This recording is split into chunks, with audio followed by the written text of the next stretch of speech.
సద్గురు జ్యోతిషాలయం బ్రహ్మశ్రీ చంద్రమౌళి వెంకటేష్ శర్మ. ఈరోజు మనం చెప్పుకోబోయే ఒక ముఖ్యమైనటువంటి విషయం ఏమంటే, చాలా మందికి ఒక భయం, శని భగవానుడు అంటే ఒక భయం. శని వక్రగతి అనేది అవుతుంది. ఇది వచ్చి రెగ్యులర్ ప్రాసెస్ అండి. మనం ఇదివరకు కూడా ఈ పంచగ్రహ కుటుంబం గురించి చెప్పాము. అలా అయిపోతుంది, ఇలా అయిపోతుంది అంటే దానికి మనం ఒక వీడియో ఇచ్చాం. చాలా మంది పాజిటివ్గా దానికి రెస్పాండ్ అయ్యారు. ఇవన్నీ కూడా రొటీన్ లైఫ్లో జరుగుతున్నట్టు చూడండి. మేము జూన్ నెల ఇచ్చాం, మే నెల ఇచ్చాం, ఏప్రిల్ నెల ఇచ్చాం, మార్చి నెల ఇచ్చాం, ఇప్పుడు జూలై నెల కూడా ఇవ్వబోతున్నాం. ఇదన్నీ రొటీన్. అలాగే శని కూడా తన యొక్క గమనంలో ఇదొక రొటీన్ జర్నీ అనమాట. శని వక్రగతి ఆ తిరోగమనాన్ని ఎలా చెప్తున్నా అంటే, జ్యోతిష్ శాస్త్ర ప్రకారం కర్మ ప్రకారం ఫలితాలను ప్రసాదించేవాడు మరియు న్యాయాధిపతి అయినటువంటి వాడే శనేశ్వరుడు. శని ఈశ్వర శబ్దం కలిగిన వాడు. ఏ దేవుడికి కూడా ఈశ్వర శబ్దం రాలేదు, ఈయనకి మాత్రం శనేశ్వరుడు అని పేరు వచ్చింది.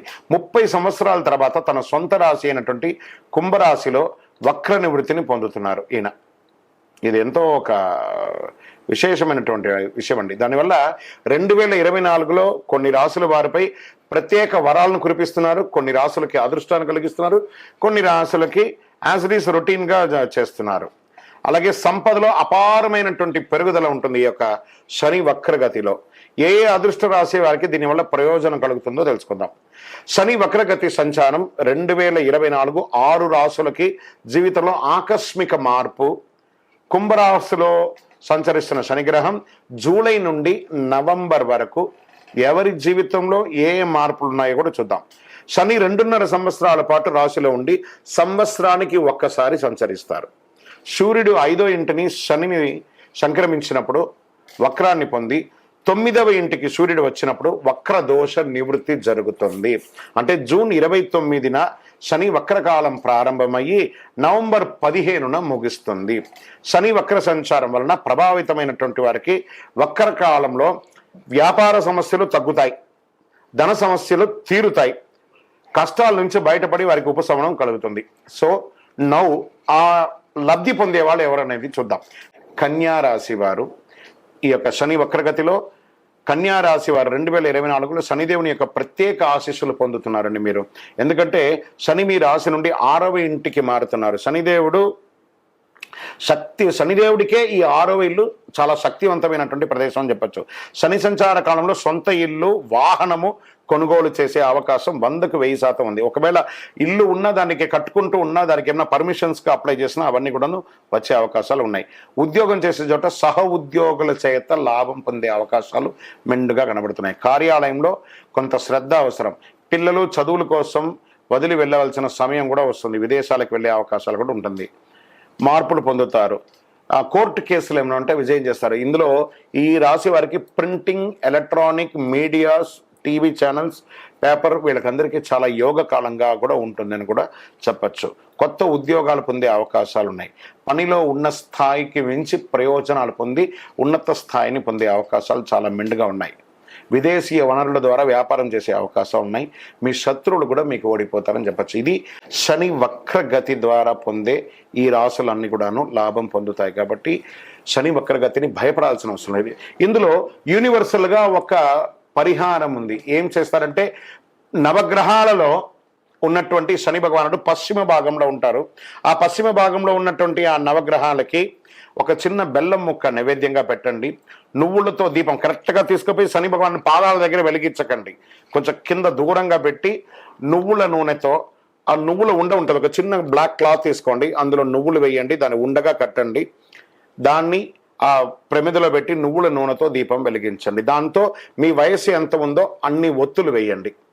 అన్ని ఒత్తులు వేసి మీ యొక్క దీపం వెలిగించండి.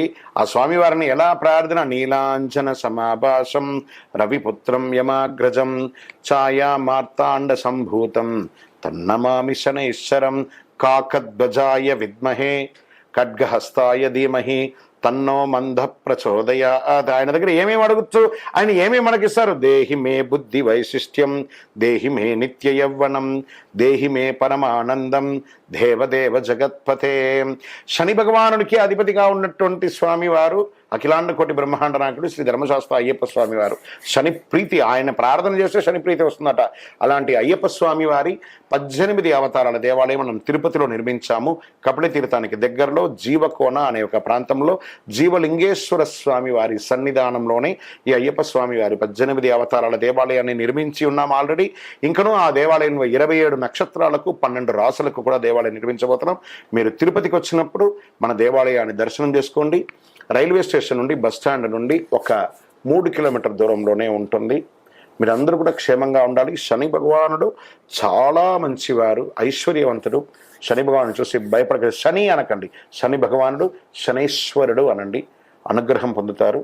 విజయోస్తు. వందే మాతరం, వందే మాతరం, వందే మాతరం. పాదాభివందనం చేస్తుంటారు పెద్దవాళ్ళకి, గురువులకి, అందరికి కూడా.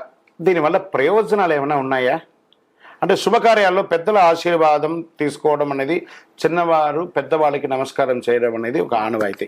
కేవలం శుభకార్యాల్లోనే కాకుండా పెద్దవారు కనిపించినప్పుడల్లా కూడా పాదాభివందనం, వారిని తాకి చిన్నవారు చేస్తుంటారు. అసలు పెద్దవారికి పాదాలు ఎందుకు తాకాలి? భారతీయ సంప్రదాయంలో పెద్దవారి పాదాలు తాకడం అనేది గౌరవ సూచకంగా చెప్పడం జరుగుతుంది. ఉన్న పురాతనంగా వస్తున్నట్టు ఇది. అయితే కొందరు అడుగులను అపరిశుభ్రంగా భావిస్తూ ఉంటారు. పాదాలు తాకడం వెనక ఎన్నో అద్భుతమైనటువంటి ప్రయోజనాలు అర్థమై ఉన్నాయి. పెద్దవారి పాదాలు తాకాలంటే మన అహంకారం వదిలి తల వంచడం, అది ఒకటి. అతి పెద్దవారు వయసు, జ్ఞానం, విషయాలు, అనుభవాన్ని గౌరవించడం రెండవది.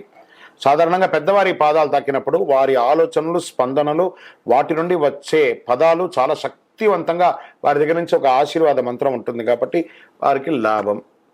పెద్దవారి పాదాలు తాకడానికి నడుము వంచి కుడి చేతిని వారి ఎడమ కాలు మీద పెట్టాలి. అలా చేసినప్పుడు మన స్పానల్ కార్డ్ కూడా ఆరోగ్యపరమైనటువంటి ఉపయోగాలు కూడా ఉంటాయి. అలాగే ఎడమ చేతిని వారి కుడి కాలు మీద ఉంచాలి. అప్పుడు పెద్దవారి చేతులు మన మీద ఉంటుంది. ఇలా చేయడం వల్ల ఒక క్లోజ్ సర్క్యులేట్ అవకాశం వస్తుంది. ఆ సమయంలో వారి శక్తి, జ్ఞానం మనకు బదిలీ అవుతుంది. ఫలితంగా మంచి మనసు, వారిచ్చే దీవెనలు మనం పొందుతాం. పెద్దవారు భూమి మీద నడిచి ఎంతో జ్ఞానాన్ని అనుభవించి సంపాదించడం వల్ల వారి పాద ధూళిలో కూడా మనకెంతో జ్ఞానం దాగి ఉంటుంది. కాబట్టి మేము కూడా ఈ మార్గంలో నడిచి అనుభవాన్ని, జ్ఞానాన్ని పొందుతాము అని ఆశీర్వాదం పొందడమే సంప్రదాయానికి పాదసేవ అంటారు. దైవం మానుష రూపేణ అన్నారు. కాబట్టి పెద్దవాళ్ళకి నమస్కారం చేస్తే సాక్షాత్ పరమాత్మునికే నమస్కారం చేసినంత ఫలితం. విజయోస్తు. మహాభారతం అంటే అందరికీ కూడా చాలా ఇష్టమైనటువంటి ఒక సబ్జెక్ట్. వింటే భారతం వినాలి, తింటే గారెలు తినాలి అని. మహాభారతం అంత గొప్పది. మరి ఇందులో కొంతమంది వీరులు ఉన్నారు. వారి పేర్లంతా కూడా మనం ఎప్పుడో చెప్పుకుంటూ ఉంటే వింటుంటాం, మర్చిపోయి ఉంటాం. ఒక 51 మంది వీరులు ఉన్నారు. వారు ఎవరో తెలుసా? ఇది చాలా ముఖ్యమైనటువంటి సబ్జెక్ట్. చాలా మంది మర్చిపోతున్నారు. మీ పిల్లలకి ఇది వినిపియండి. ఇది రానున్న రోజుకి ఇది ఒక నానుడిగా ఉంటుంది. మనమందరం ముఖ్యంగా మన పిల్లలకి తెలియజేయాల్సిన అవసరం ఎంతైనా ఉంది. తప్పనిసరిగా తెలుసుకోవాలి. ఆలోచన దీంట్లో పెట్టండి. ఆ వీరుల యొక్క పేరుని మనం తెలుసుకుంటాం. కావాలంటే నోట్ చేసుకోండి. సత్యవతి, సంతనుడు, భీష్ముడు, వ్యాసుడు, ధృతరాష్ట్రుడు, పాండురాజు, కుంతీదేవి, గాంధారి, శకుని, కర్ణుడు, ద్రోణాచార్యుడు, శ్రీకృష్ణులు, ధర్మరాజు, భీముడు, అర్జునుడు, నకులుడు, సహదేవుడు, దుర్యోధనుడు, దుశ్శాసనుడు, భానుమతి, అశ్వత్థామ, వసుదేవుడు, శిశుపాలుడు, రుక్మిణీదేవి, కీచకుడు, బలరాముడు, ఏకలవ్యుడు, దేవేంద్రుడు, ఉత్తర, ఘటోద్గచుడు, సైంధవుడు, హిడింబి, ధ్రువదుడు, అభిమన్యుడు, శల్యుడు, ఉగ్రసేనుడు, దుర్వాసుడు, సాత్యకి, కృపాచార్యుడు, జరాసంధుడు, కంసుడు, ఉపపాండవులు, పరీక్షిత్తు మహారాజు, సంజయనుడు, నలుడు, పురోచనుడు, విదురుడు, అంబిక, అంబాలిక, యశోద, దుశ్శల, వీళ్ళందరూ కూడాను ఏదో రకంగా ఈ మహాభారతంలో ఏదో ఒక యుద్ధం, ఏదో ఒక వ్యవహారం చేసిన వాళ్ళే. అంత అద్భుతమైనటువంటి విషయం. ఈ టీవీ ఛానల్ ద్వారా, ఈ మాధ్యమం ద్వారా మనం చూసేవాళ్ళు దీన్ని జీవితకాలం గుర్తుండి పెట్టుకునేటట్టుగా వినడానికి పిల్లలకి నేర్పిస్తూనండి.